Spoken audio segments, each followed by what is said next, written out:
নারীদের সংসার নষ্ট হয় তিনটি কারণে, তিনটি ভুলের কারণে অনেক নারীদের সংসার নষ্ট হয়ে যাচ্ছে। এক নাম্বার হচ্ছে অতিরিক্ত জেদ। নারীরা অতিরিক্ত জেদ দেখায়। অনেকে নিজেকে জেদ্দি বলে মনে করে, এটা আমার মনে হয় মহৎ গুণ। মনে রাখবেন, জেদ করা, অতিরিক্ত রাগ দেখানো, এটা কখনো মহৎ গুণ হতে পারে না। অতিরিক্ত জেদ যে সমস্ত নারীদের বেশি, তারা কখনো সংসারে সুখী হতে পারে না। এক নাম্বার, অতিরিক্ত জেদ মানুষকে শেষ করে দেয়, নারীদের সংসার নষ্ট করে দেয়। দ্বিতীয় নাম্বার, অতিরিক্ত স্বামীর সাথে তর্ক করা।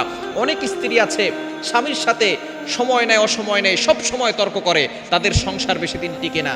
তিন নাম্বার, বাবা মায়ের কুপরামর্শের কারণে সংসার নষ্ট হয়ে যায়।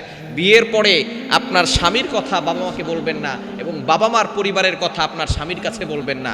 বুদ্ধিমান নারীরা কখনো তার বাবা মার কথা স্বামীর কাছে বলে না, স্বামীর কথা বাবা মার কাছে বলে না। স্বামী যদি খারাপও হয়, আল্লাহর কাছে দোয়া করেন।